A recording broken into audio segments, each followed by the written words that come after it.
स्वागत करते आणि मान्सूनच्या सगळ्या अपडेट्स आपण दिवसभर साम टीव्हीवर बघणार आहोत। बघूयात पहिली महत्त्वाची बातमी। मुंबईतील भुयारी मेट्रोमध्ये छत कोसळलंय आणि मुंबई मेट्रोची पावसात आता पोलखोल झाली आहे। पावसामुळे मेट्रोच्या कामाची जी दैना आहे ती उडाली आहे। यामुळे मुंबई भुयारी मेट्रो जी आहे ती ठप्प झाली आहे।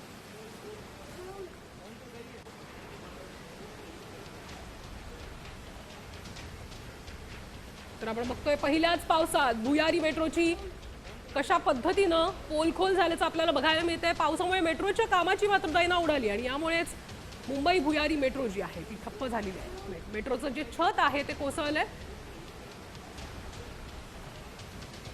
तर मुंबईत पहिल्याच पावसानं मेट्रोच्या कामाची पोलखोल झाली आहे। भुयारी मेट्रोच्या वरळी स्टेशनमध्ये पावसाचं पाणी साचलं होतं। मेट्रो स्टेशनच्या पायऱ्यांवर पाण्याचे लोट वाहत होते आणि त्यामुळे मेट्रोच्या कामावर आता प्रश्नचिन्ह उपस्थित होतोय। तर मेट्रोच्या कामाच्या कशा पद्धतीनं मेट्रो कामाची पोलखोल झाली आपण बघतोय। वरळीत भुयारी मेट्रोत पाणी साचलेलं आहे।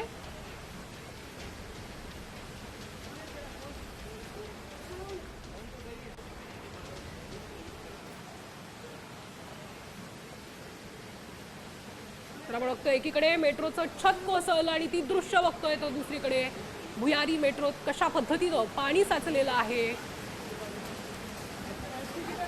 ते आपण बघतोय। तर भुयारी मेट्रो स्टेशनवरील परिस्थितीची माहिती देतात आमच्या प्रतिनिधी रुपाली बडे।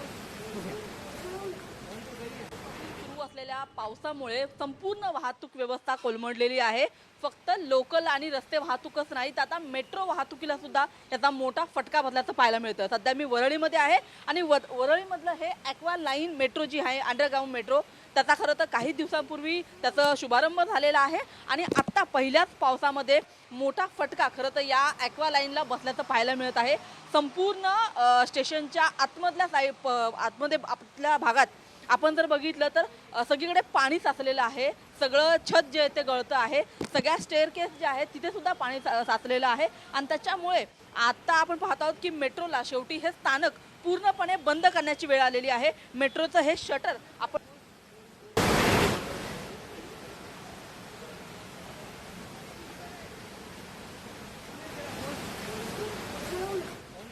पाणी साचल्याचं बघायला मिळतंय। मेट्रोच्या कामाची पोलखोल झालेली आहे। तर दरम्यान या संदर्भात मंत्री गिरीश महाजन यांनी काय प्रतिक्रिया दिली आहे पाहूया। त्या पाणी बाहेर काढण्याचे सगळे यंत्रणा आहेत। काही ठिकाणी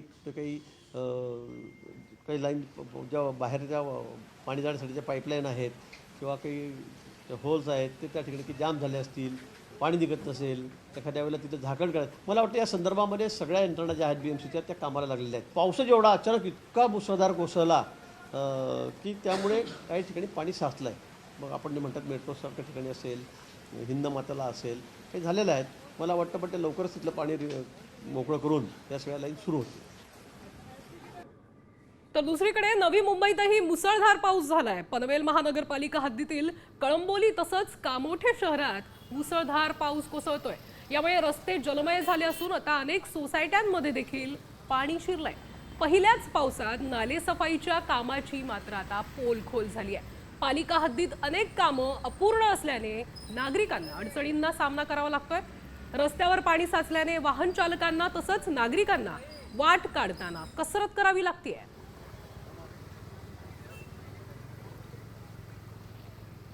तर इथल्या सध्याच्या स्थितीचा आढावा घेतला आमचे प्रतिनिधी विकास मिरगडे यांनी।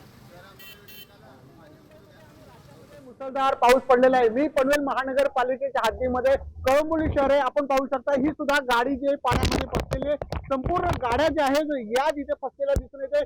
कामोठे असेल, पनवेल असेल, या मोठ्या प्रमाणामध्ये संपूर्ण पाणी जे जलमय झालेलं आहे। त्यामुळे नवी मुंबई महानगरपालिकेच्या आपत्ती व्यवस्थापन नेमकी करते काय असाच प्रश्न या निमित्तानं उपस्थित होत आहे। नाले सफाई झाली की नाही हाही प्रश्न या निमित्ताने उपस्थित होताना दिसून येते। त्यामुळे संपूर्ण जे आहे जलमय जो कळंबोली शहर झालेलं आहे, पूर्ण पाणी जे आहे, घरं जे पाण्याखाली गेलेले, साधारण 2 ते 3 फूट जे आहे पाणी संपूर्णपणे रस्त्यावर आलेलं आहे आणि संपूर्ण गाड्यांचं नुकसान जे आहे ते झालं दिसून येते। त्यामुळे संपूर्ण परिस्थिती जर आपण बघितली, मुसळधार पावसामुळे अनेक वाहन चालकांना, सर्वसामान्य नागरिकांना मोठ्या प्रमाणात फटका बसताना दिसून येते, कारण संपूर्ण पाणी जे आहे सोसाट्यामध्ये शिरण्यास दिसून येत आहे। त्यामुळे संपूर्ण परिस्थितीचा एकदम आवाक्याबाहेर गेली काय असा प्रश्न या निमित्ताने उपस्थित होत आहे। त्यामुळे संपूर्ण परिस्थितीची तिचा आपण या निमित्ताने दिसून येत आहे। संपूर्ण जर स्थिती बघितली तर या संपूर्ण पाणीमय जे आहे त्यामुळे संपूर्ण पनवेल शहर जे आहे, कामोठे असेल, मानसरोवर आहे, पूर्णपणे पाण्याखाली गेलेले आहे। कॅमेरामन अजित जाधव सह विकास सुरगणे, साम टीव्ही, नवी मुंबई। तर राज्यातील 5 जिल्ह्यांना मुसळधार पावसाचा अंदाज व्यक्त करण्यात आलाय। मुंबई, ठाणे, पुणे, रायगड, रत्नागिरी आणि साताऱ्याला रेड अलर्ट जारी करण्यात आलाय। उद्या सकाळी 8 वाजेपर्यंत मुसळधार पावसाची शक्यता आहे, त्यामुळे पुढील 36 तास अधिक महत्त्वाचे आहेत।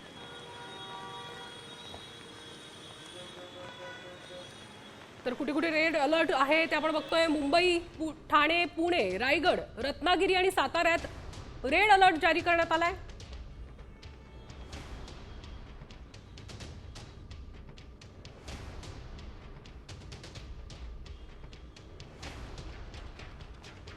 मुंबईमध्ये सकाळपासून झालेल्या मुसळधार पावसामुळे ठिकठिकाणी पाणी साचलंय। दरवर्षीप्रमाणे यंदा सुद्धा दादर परिसरात पाणी साचलंय। दादर आणि हिंदमाता परिसरात रस्त्यांना नद्यांचं स्वरूप प्राप्त झाल्याचं दिसतंय। कमरे एवढ्या पाण्यातून नागरिकांना वाट काढत कसरत करावी लागते। तर आपण बघतोय एकीकडे दादरची दृश्य आहे, तिथे हिंदमाता परिसर आणि कशा पद्धतीनं टॅक्सी चालक असतील, प्रवासी असतील, या सगळ्यांना या पाण्यातून वाट काढत प्रवास करावा लागतो आणि त्यामुळे अनेक प्रवाशांची, चाकरमान्यांची कशा पद्धतीनं गैरसोय झाल्याचं आपण बघतोय।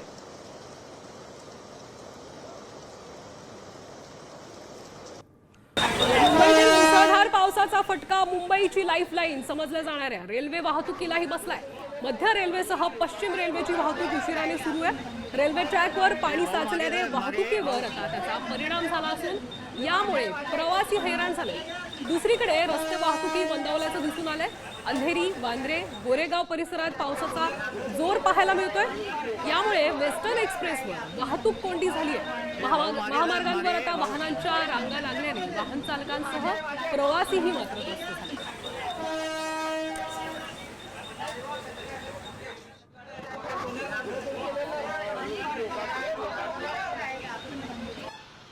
तर आपण बघतोय मुंबईत मान्सूननं रेकॉर्ड ब्रेक एंट्री केली आहे। मान्सूननं 55 वर्षांचा रेकॉर्ड मोडलाय। यंदा मान्सून 16 दिवस आधीच म्हणजे 26 मे रोजी मुंबईत दाखल झालाय। सरासरी मान्सून मुंबईत दाखल होण्याची तारीख 11 जून आहे। मान्सून याआधी 1956, 1962 आणि 1971 मध्ये 29 मे रोजी मुंबईत दाखल झाला होता।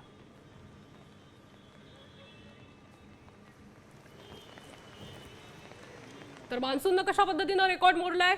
1956 मध्ये तारीख 29 मे, तर 1990 मध्ये 31 मे, 1962 29 मे, 1971 29 मे, तर 2006 मध्ये 31 मे या तारखेला मान्सून दाखल झाला होता।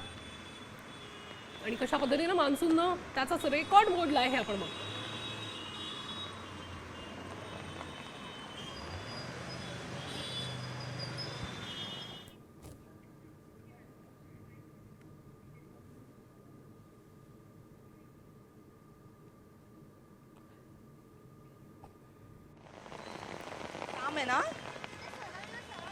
तर आपण बघतोय रात्रीपासून कोसळणाऱ्या मुसळधार पावसामुळे उल्हास नदीच्या पाणी पातळीमध्ये वाढ झाली आहे। उल्हास नदीने 16.50 मीटर हा इशारा पातळी गाठली आहे। पावसाचा जोर वाढल्यास पुराचा धोका असल्यामुळे नदीकाठच्या गावांना सतर्कतेचा इशारा देण्यात आलाय।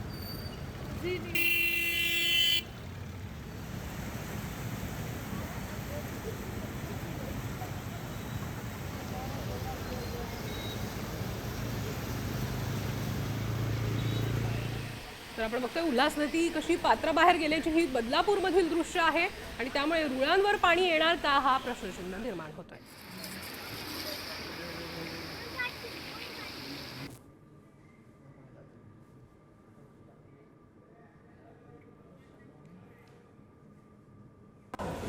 बदलापूरची अपडेट। बदलापूरच्या रेल्वे भुयारी मार्गात पाणी साचलेलं असतानाही पाण्यातून कार निर्णयकारकांच्या अंगलट आलेला आहे। भुयारी मार्गात पाणी साचल्यामुळे ही कार पाण्यातच अडकून पडली आहे। सुदैवानं कार चालक पाण्याबाहेर पडल्यामुळे ते सुखरूप आहे. क्रेनच्या सहाय्यानं ही कार आता बाहेर काढली आहे. मुसळधार पाऊस पडत असताना कोणीही भुयारी मार्गातून गाडी नेण्याचा प्रयत्न करू नये असं आवाहन आता प्रशासनाकडून करण्यात येत आहे.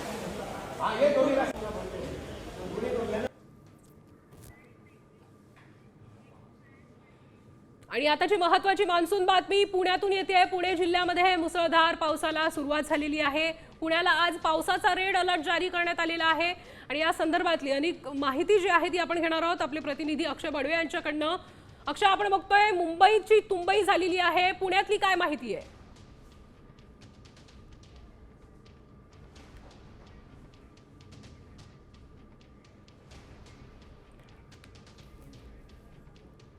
तर आपण बघतोय पुण्याची जी परिस्थिती आणि त्याचा सगळा आढावा जो आहे तो आपण आपले प्रतिनिधी अक्षयकडनं घेणार आहोत. अक्षय, पुण्यातली काय परिस्थिती आहे? कारण मुंबई जी आहे ती तुंबई झालेली आहे या पावसामुळे. पुणे जिल्ह्यात आता जोरदार पावसाला सुरुवात झालेली आहे. आज पावसाचा रेड अलर्ट आहे, तिथली काय माहिती?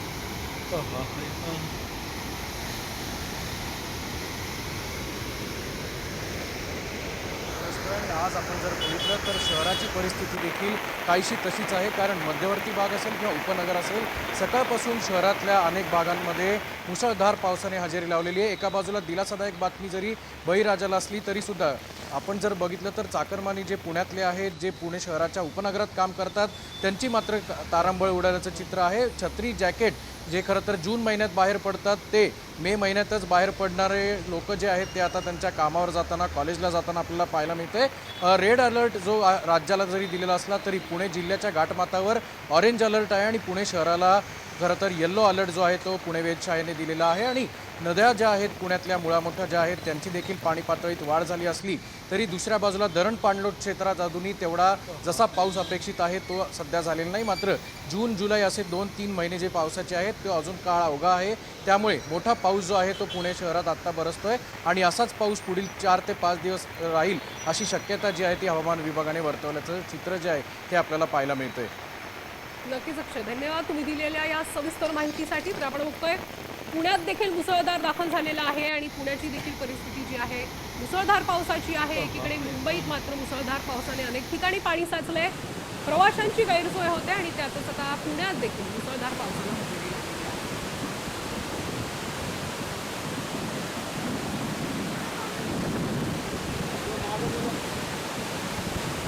भीमाशंकरच्या डोंगर माथ्यावर मुसळधार पावसाला सुरुवात झाली आहे. पावसासह सर्वत्र धोक्याची चादर जी आहे ती पसरली.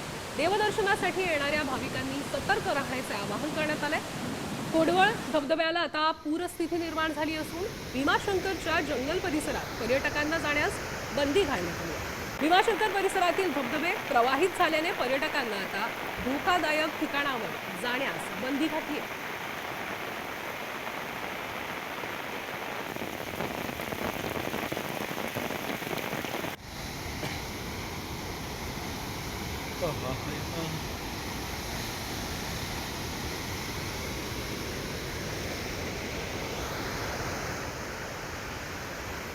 तर पुणेकरांसाठी दिलासादायक बातमी आहे. पुणे शहराला पाणी पुरवठा करणाऱ्या धरण क्षेत्रात दमदार पाऊस झालाय.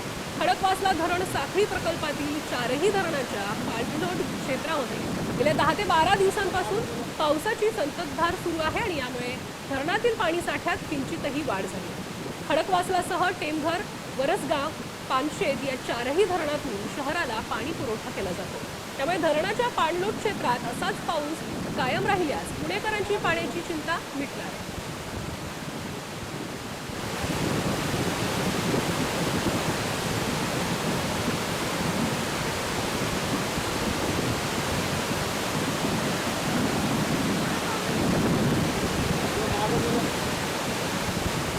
तर दुसरीकडे जुन्नरमध्ये जोरदार पाऊस सुरू आहे. इथल्या हातवीज परिसरामध्ये मुसळधार पाऊस झालाय.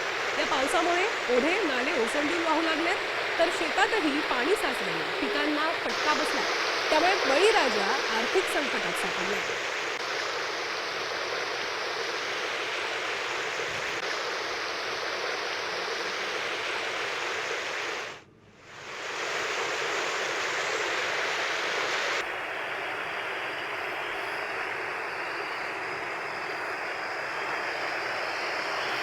कोल्हापुरातून अपडेट. कोल्हापुरात मुसळधार पाऊस कोसळतोय.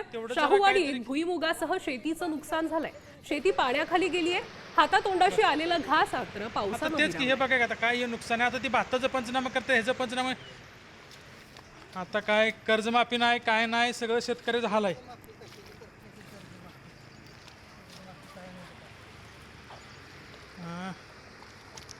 तर आपण बघतोय कोल्हापुरात देखील मुसळधार आहे आणि त्यामुळे शेतीचं प्रचंड मोठ्या प्रमाणात नुकसान झालेलं आहे. कोल्हापुरात देखील मुसळधार पाऊस कोसळतोय आणि शाहूवाडीमध्ये कर्जमाफीचं तर आणि शेतीचं नुकसान झाल्याचं बघायला मिळत आहे. शेती पाण्याखाली गेली जरा आहे काहीतरी- आणि त्यामुळे हातातोंडाशी आलेलं घास पावसानं हिरावलं. आता तेच की हे बघा आता काय हे नुकसान आहे. आता ती भाताचं पंचनामा करते, ह्याचं पंचनामा.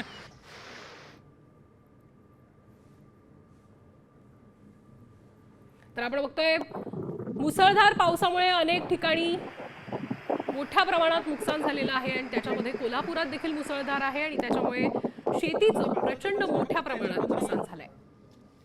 आता काय कर्जमाफी नाही, काय नाही, सगळं शेतकऱ्याचं हाल आहे.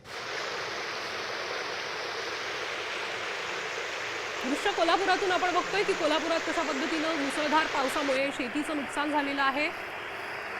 विशेष करून शाहूवाडीमध्ये भुईमुगासह शेतीचं जे आहे ते मोठ्या प्रमाणात नुकसान झालं. तेवढं जरा काहीतरी कोल्हापुरात देखील मुसळधार पाऊस दाखल झालेला आहे आणि या मुसळधार पावसाने मोठ्या प्रमाणात शेतीचं हे नुकसान बघा केलं आता काय आहे. हे नुकसान आहे. आता ती भाताचं पंचनामा करते, ह्याचं पंचनामा. आता काय कर्जमाफी नाही, काय नाही, सगळं शेतकऱ्याचं हाल आहे. तर दत्तात्रय जाधव आपल्यासोबत जोडले गेलेले आहेत. दत्तात्रय, काय अधिकची माहिती मिळते आपल्याला तिथली की कशा पद्धतीनं हे नुकसान झालं? कर्जमाफीचं तर आणि काय शेतकरी आश्वासन दिलं होतं. आता ते काय तेवढं जरा काहीतरी.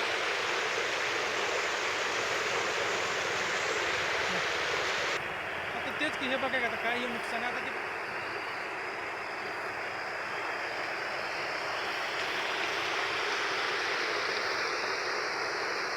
तर आपण बघतो ही दृश्य कोल्हापुरातली आहे. कोल्हापुरात मुसळधार दाखल झालेला आहे आणि कशा पद्धतीनं या पावसानं शेतीचं मोठ्या प्रमाणात नुकसान केलेलं आहे. भुईमुगासह शेतीचं मोठ्या प्रमाणात नुकसान झालेलं आहे. त्यामुळे शेतकरी पहिल्यांदाच असं झालंय. पहिल्यांदाच म्हणजे एखादा दुसरा पाऊस पडतोच ना, बरोबर, पण पाणी कधी झालं नव्हतं. असं कधी नाही ना. म्हणजे आता आपलं भुईमुग आणि मक्याचं सगळं पीक गेलं म्हणा, हातातलं गेलं. 100% काहीच नाही जो उपयोग आहे. घरात नेऊन तरी काय शेतात कुजण्यापेक्षा घरात कुजवायचं असा आहे विषय त्याचा. आता हे जे आपलं ते आता पुढचं भात शेतीचं तर काय आता विषय. भात शेती तर काय आता करायचीच नाही. काय काय करणार, पाऊस पुरणार का पुढे? भात शेती तर कशी गावायची? अजून शेतात काय रोटर चालते का काय चालते तेव्हा? आता कर्जमाफीचं तर आणि काय शेतकरी आश्वासन दिलं होतं. आता ते काय तेवढं जरा काहीतरी. बाकी पीक पाणी करण्यापेक्षा त्यांनी शेतकऱ्याची कर्जमाफी करावी, बाकीचं काय करण्यापेक्षा. आता तेच की हे बघा आता काय हे नुकसान आहे. आता ते भाताचं पंचनामा करते, ह्याचं पंचनामा. हे भुईमुगाचं तर येऊन बांधाव येऊन तिने आता पंचनामा केलं पाहिजे. पंचनामा करून पण नाही, त्यांनी एक मार्ग आपलं शेतीचं शेतकऱ्याचं नाही आता जे काय असेल बाबा गुंठ्याप्रमाणे जे काय असेल जे नुकसान भरपाई ना होय ते प्रत्येकाला गेलं पाहिजेत. नाही, ते झालंच पाहिजे आणि त्याच्यात आणि कर्जमाफी केली पाहिजे. आता ही 2 पिकं बघा तुमच्या हातातली गेली, म्हणजे पुढची मागची 4 महिन्याची मेहनत होय. आणि हे पुढचं आता भात शेती होणार. तर आपण बघतोय मे महिन्यातच पावसानं हाहाकार माजवलेला आहे. पश्चिम महाराष्ट्रात जोरदार पाऊस सुरू आहे. कोल्हापूर, सातारा, सांगलीत कोसळत असलेल्या मुसळधार पावसामुळे मात्र नदी नाले ओव्हरफ्लो झालेले आहेत. ही दृश्य आपण बघतोय. एकीकडे कोल्हापुरातली दृश्य आहे, सातारा आणि सांगली परिसरातील जिथे नदी नाले कशा पद्धतीनं ओव्हरफ्लो झालेले आहेत या मुसळधार पावसामुळे. पश्चिम महाराष्ट्रात कशा पद्धतीनं मुसळधार पाऊस सुरू आहे आणि याच्यामुळे नदी नाले ओसंडून वाहताना दिसतात.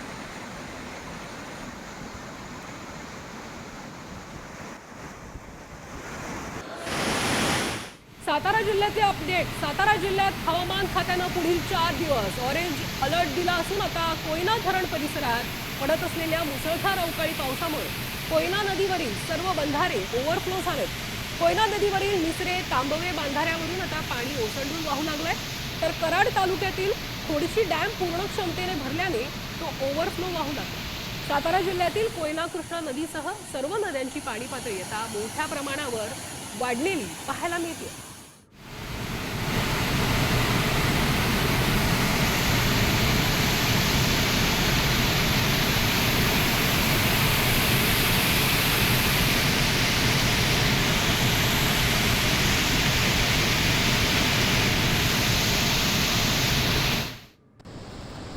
महाराष्ट्राचं मिनी काश्मीर म्हणून ओळखलं जाणाऱ्या महाबळेश्वरमध्येही जोरदार पाऊस झालाय.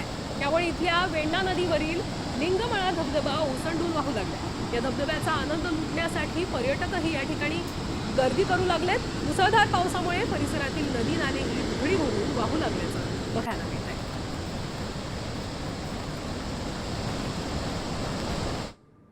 तर चर्चगेटमधून महत्वाची अपडेट येते. विद्युत वाहिनीवरील झाड कोसळल्यानं शॉर्ट सर्किट झाल्याचं कळतंय. चर्चगेट आणि ग्रीन लाईन स्थानकादरम्यानची ही घटना आहे आणि या शॉर्ट सर्किटमुळे आग लागल्याची माहिती देखील मिळते. त्याची एक्सक्लुझिव्ह दृश्य आपण सावलीवर बघतोय.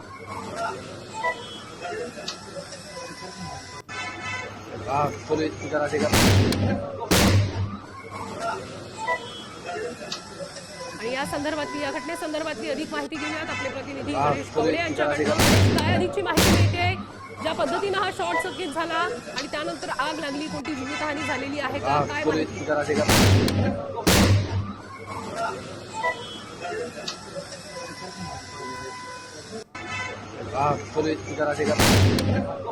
गणेश, माझा आवाज पोहोचतोय तुमच्यापर्यंत? हो. चर्चगेट पासून मरीन ड्राईव्ह पर्यंत जाणारा हा रेल्वेचा मार्ग आहे आणि यामध्ये असणारं एक झाड आहे त्या रेल्वेच्या लाईनवर पडलेलं आहे आणि या रेल्वेच्या लाईनी नंतरून आहे ते ठिकाणी शॉर्ट सर्किट झालेले आहे. मात्र यामध्ये कुठल्याही प्रकारची जीवितहानी झालेली नाही. आगीवर देखील नियंत्रण मिळवण्यासाठी या ठिकाणी अग्निशमन दलाचे जवान पोहोचलेले आहेत. नक्कीच आपण बघतोय. धन्यवाद गणेश, तुम्ही दिलेल्या सविस्तर माहितीसाठी. तर विद्युत लाईनवर झाड कोसळल्याने आपल्याला बघायला मिळतं. ही शॉर्ट सर्किट झाल्याची दृश्य आपण एक्सक्लुझिव्ह साऊंड टीव्हीवर बघतोय की कशा पद्धतीने